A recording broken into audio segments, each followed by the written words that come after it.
Hello, my wonderful, beautiful friends, guys. Welcome back to r/EntitledPeople, where people truly believe the world revolves around them and that they can do whatever the heck they want. And in today's episode, a Karen and her family threatens OP's job and it backfires hard. Guys, I hope you enjoyed today's crazy stories. Hit that subscribe button if you haven't, and the email for story submissions will be right here. Okay, so for starters, yeah, I'm a little overweight. And this happened about 2 weeks ago. So my girlfriend works in this complex that has a McDonald's in it. If she has a 4-hour shift and we have plans afterwards, I usually just hang out at the McDonald's. And sometimes I'll get myself a little something if I haven't eaten yet. This was the case on this day. So on this day, I order myself a McDouble, a hash brown, and a McChicken. I then hear a woman, a Karen, scoffing behind me when I place my order. Now, I'm used to people being jerks about my weight, so I barely even recognize it. I did notice, however, that when I was waiting for my order, that she hadn't ordered anything, but she was just standing at the food pickup eyeing me down. That was weird, but whatever. So the worker calls my order number and I walk to the counter to get it. And that's when she walks up and she tries to snatch it out of the worker's hands. And I say, sorry ma'am, but that's my order. I then show her and the worker the receipt, which had the same number as the bag of food, obviously. And the woman loses it on me. She says to me, well, you obviously don't need it. Look at you. Look how big you are. If you eat any more, you'll have a heart attack. And that's when I say, good to know. I then grab my food and try to leave, and she screams, I'm doing you a favor. You don't need it, so hand it over. Now, the whole time, she's grabbing at the bag, and now everybody's looking at me like I'm the big boy protecting his food. So I say to her, okay, give me $20 and you can have it. She then says to me, first off, you paid $6 for that. Second, I could just eat it. Just give it to me. I then say to her, well, if this is gonna give me a heart attack, I'd hate to think what it would do to you. I then head to my truck at this point because I've caused enough of a commotion and I feel I've pissed her off to my satisfaction. So I hop into my truck and start reversing out of my spot. Out of the corner of my eye, I see what looks like someone running to my car. So I look up and see the woman sprinting towards my car and basically throwing herself into my front bumper. Now I do want to note that this is my dad's truck and it's his baby. He paid a good $50,000 for this beauty, and God help anyone trying to F with it, and I'm beyond livid. I start shouting at her saying, what the F is wrong with you? At this point, the Karen's trying to draw a crowd, and she's screaming, help, help, he just tried to run me over, someone please help me. Now, by some crazy blind luck, there was a police car waiting in the drive-thru, in full view of what just happened. So the officer reverses out of the drive-thru and parks behind the truck. And that's when the Karen runs to him and screams, officer, thank God, that man just tried to run me over after stealing my food. Arrest him now. The cop then looks at her and says, ma'am, I saw you run into the truck. I was waiting in the drive-thru line. As soon as Karen sees that, all the color drains from her face. She starts booking it down the street, but the cop caught up to her quickly and detained her. She was sitting in the back of the car, cuffed and just glaring at me as I told him everything that happened, from her trying to take my food to what she did to the car. He got statements of the people and a few employees who witnessed everything. She ended up getting charged for harassing me in the store and damaging the truck. Don't try coming between a thick boy and his food. Yeah, guys, I think this is another case of entitlement mixed with a loony woman who tried to get a free meal. I'm pretty sure she was trying to get a free meal. Like, regardless of OP size or whatever, no one should have done what she did. It's incomprehensible. Like, it's their food. They paid for it. Seriously, what in the world is wrong with some people?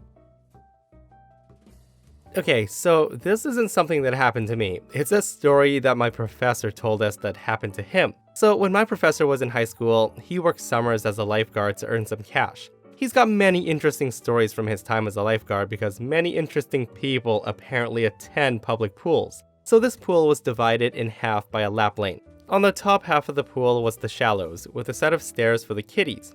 On the bottom half was a small slide that emptied out into the deep end. Now, there was only one lady who would frequent the pool. She would always bring a snorkel and flippers and swim the lap lane, as any sane person would do. So it's the peak of summer and the pool is full of kids and their families doing as kids do. Racing each other across the pool, seeing who can hold their breath the longest, flinging water at each other, etc, etc. And then along comes Karen, waddling over in her flippers with a snorkel piece dangling out of her mouth.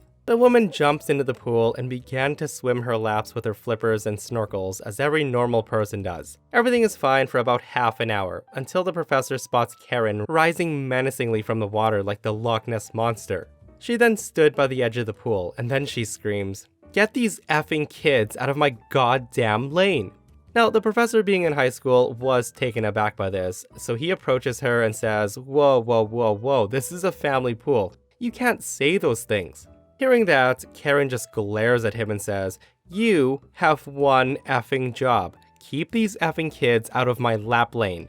She then jumps back in the pool and swims halfway down before being intercepted by some more kids. She then whirls back around and screams, "This is the one place I can go to get away from my effing kids. I need this. Get these kids out."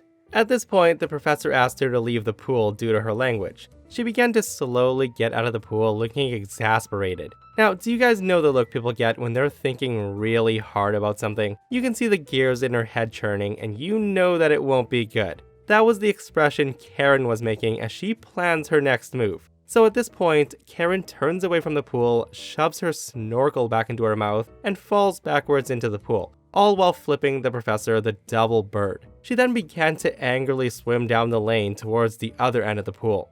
The professor could tell how pissed she was by the heavy puffing coming from the snorkel. Puff, puff, puff. Now, there was a group of 6th grade girls by the lap lane. They were supposed to be watching their toddler brother who was paddling around with green floaties. But these are 12-ish-year-old girls. They're obviously not watching him. They're chatting and playing games as people should be in a public pool. Naturally, the boy scrambles over the lane and jumps into the lap lane, and Karen comes huffing down the lane, getting closer and closer to the boy. Now, I do want to note that I personally like to imagine this with the Jaws music playing in the background. The professor instantly knew that this won't be good, but he was on the opposite side of the pool and he watched in horror as Karen grabs the boy. The boy is so small that her hands fit around his waist, her fingertips nearly touching along his back. Karen then rips the green floaties from the kid's arms and shoves him under the water, holding him there.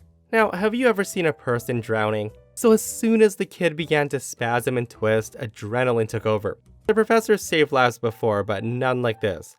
With all lifeguard training forgotten, he leaps into the pool, shoved Karen away, and screams, "Get off him!" The professor grabs a hold of the kid and then swam away with him to the shore and hefted him onto the poolside. He then calls out to his friend and coworker, "Hey, get the water out!" Because he couldn't for the life of him remember how to administer chest compressions. The rage within Karen subsided and the feeling of wrongdoing set in. She grows eerily quiet and then she realized what she'd done. The professor roared for her to get out of the pool and the police were called and Karen was arrested. I don't know what happened after, but that boy turned out fine. Guys, oh my freaking goodness, like it's absurd how the woman goes to a place full of rowdy children to get away from her own children, and then she attacks and attempts to drown an innocent boy due to the kids pissing her off. Like, honestly, all I can say is if I were the parents and I saw someone grabbing my child and doing that, no police necessary. Yeah, I might actually rip her head off. Guys, I do wonder what her charges were though. Would that be attempted murder at that point?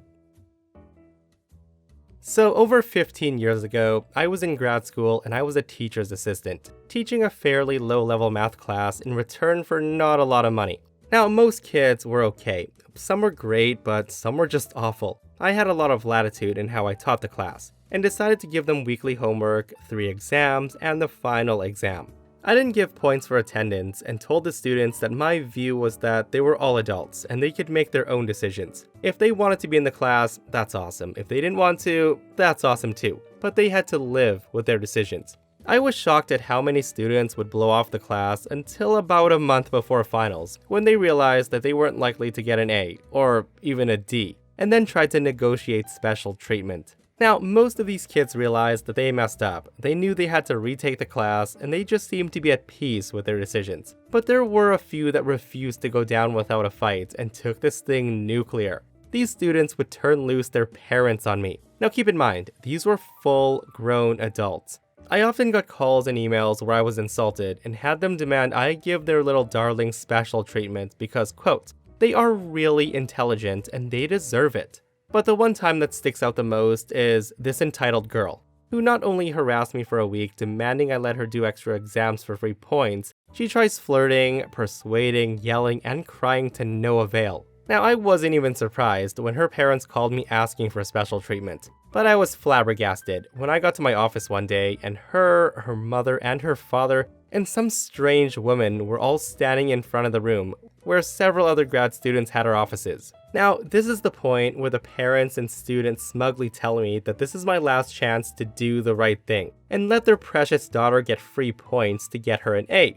And if I didn't, I would have to deal with Miss Crazy. Now, the woman was quite short and heavyset, kind of like a ball with arms and legs, and she was dressed entirely in neon-colored lycra. I introduced myself to her. I say to her, "Hi, I'm OP, and since I'm not giving her free points, it sounds like you have something to say. So, who are you?" Now, it turns out that Miss Crazy was the girl's 5th grade teacher. She then proceeds to tell me what a horrible teacher and a human being I am, and how when she taught her years and years ago, that she saw that that girl was a phenomenal genius that'll likely save humanity, end world hunger, end global warming, and cure cancer, all by her 30s. She then told me if I awarded the girl the grade that she earned, she would likely become so disheartened that it would stifle her ambition and she would deny the world her great talents, and it would be all my fault.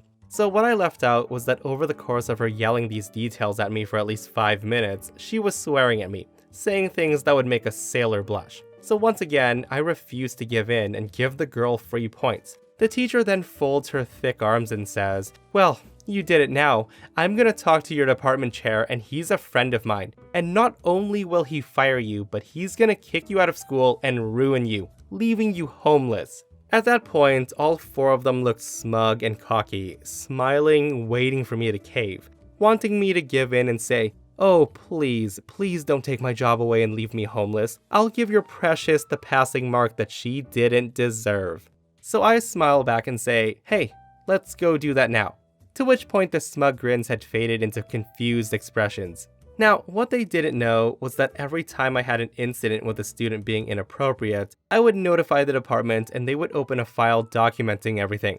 And this girl's behavior was so extreme that the chair of the department had taken a personal interest in this case, and had instructed me to bring him into this whenever I felt uncomfortable. I then told all of them to follow me, and we walked to his office, and fortunately he was inside. I then introduced to him the student, her mother, and her father, and I say, "Hey, apparently you're friends with, Miss Crazy?" To which he stares at her and says, "I don't believe we've ever met." And the look on her face was priceless. The chair then proceeds to ask them what the issue is, and the parents give some wild story, how their daughter deserves an extra opportunity for free points to get an A because she's such a genius. In front of them, I told the chair that not only had she only done 2 out of the 10 possible assignments, but she skipped the first 2 exams, bombed the 3rd one, and that she, a fully grown adult with full control of her life, had basically skipped classes for 8 weeks.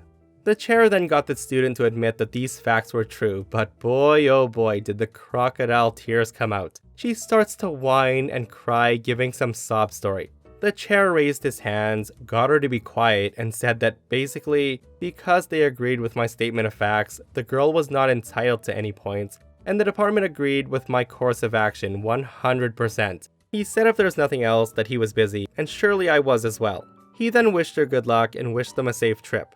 Wow guys, I really have to give teachers props for having to deal with super entitled Karen parents on a regular basis. And honestly, I know it happens all the time probably, but I'd never expect this kind of behavior from a grad student, and it's so shocking. Like, I also love how they dragged the 5th grade teacher in to try to convince them that the daughter is a genius. With that said though, I'm so upset that OP didn't let the girl pass. Like, who's gonna cure cancer and end world hunger now? So, this is a story about somebody much more well off than I am, expecting me to meet their financial obligations, while demanding that I falsify medical paperwork and commit insurance fraud while withholding pay. So basically, my wife and I had just immigrated back to the US and we needed jobs and a place to stay. We thought we'd struck gold when a fabulously wealthy woman hired myself as a groundskeeper and maintenance guy, and my wife as a cook and maid for her elderly parents. Now, the pay was low, but part of it involved being able to live rent-free in the second house on the estate. The elderly couple were extremely senile, but they were the sweetest old folks you can imagine. It was a really nice property, so for a few months, everything was going great. Then about 3 months in, my wife noticed that the pantry, which itself was bigger than our living room, was not being restocked by the grocery delivery company that normally did these things. We then contacted our employer, who flew into a rage that managing that sort of thing was our responsibility. So she had canceled the delivery service without even telling us. It became apparent that she fully expected us to notice and take care of it ourselves. When I asked her how she expected us to buy groceries for her parents, when she didn't even tell us she had canceled the service, she became extremely irate. A direct quote from her. She says, "Then why the F do I sign a check to each of you every week for?" So yeah, this bitch really thought that we should be using our personal paychecks, which were not very big, to pay for her parents' upkeep. So after much deliberation, she grudgingly left us a credit card to go buy groceries for her parents, which added to our workload with no extra pay. But we didn't have anywhere else to stay and no other job lined up, so we just dealt with it. Well, another few months go by and she contacts us again, and she wants us to sign something. The paperwork shows up and it's a request for medical documentation from an insurance company. The chick wants us to attach our timesheets to it, sign it, and then send it back to the insurance company. Well, I read it and it becomes apparent that she has elder care insurance to pay for live-in nursing services, and she's told them we're nurses so she can try to get them to pay our wages.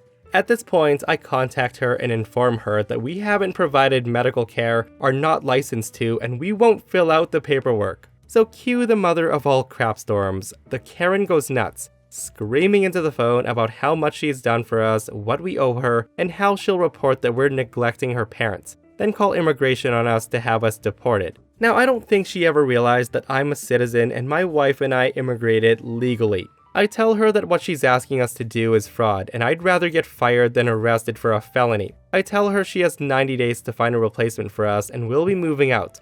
Things devolve into her screaming about how much money she has and how she's besties with the cops and has a bunch of expensive lawyers to sue me with. My wife and I continue our services for the old folks while looking for a new place because they were actually super nice and the situation wasn't their fault. They were also very senile, mistaking us for people they knew, forgetting they had kids, etc., etc. So they can't be accountable for their daughter's behavior as they lack any ability to intervene. Then, instead of a paycheck, I get a bill for the last 8 months of rent, and a note that says that she isn't paying our wages until we pay her back for everything we owe her, plus interest. She had valued the rent of the second house provided in our contract at more than she paid us monthly, so we'd never be able to pay it off. Yeah, this bitch actually tried to make us into indentured servants. So without responding, I continued performing my duties, seriously keeping logs on our hours, and retaining the receipts for how much more we owed her. 90 days go by without a paycheck. We purchased groceries using the credit card she provided, which added to our debts, and we document everything. About a week before the 90-day, we contact 2 government agencies. First, the State Department of Labor to report exploitation, and second, Adult Protection Services to inform them that an elderly couple that requires caretaking are no longer going to have caretakers and that their daughters refuse to provide it. We then call her and inform her that she's going to be receiving some phone calls from these agencies and she should probably contact her attorney. There was about a 60-second dead silence on the phone, then hysterical laughter, and then she hangs up. Now I'm thinking, okay, not the response I expected, but whatever. One more week and we're gone. So 8 hours later, she shows up in the driveway in a rental car. This bitch actually bought a one-way plane ticket to come out to the estate and report us to the cops for trespassing on her property.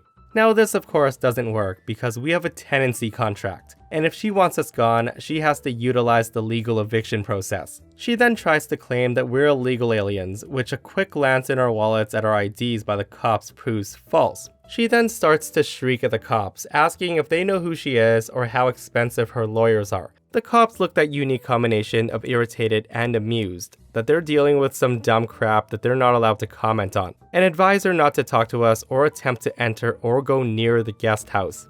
She moves into their house that night and presumably takes over our duties. I would go out on the balcony every day for the week before I left to drink my coffee and smile as I stared across the big luxurious lawn to see her standing in the picture window, arms crossed, glaring death at me. To make a long story short, the expensive lawyers that she has convinces her to pay back our wages with additional interest for violating state labor laws by withholding them. So it turns out trying to enforce actual slavery is still illegal.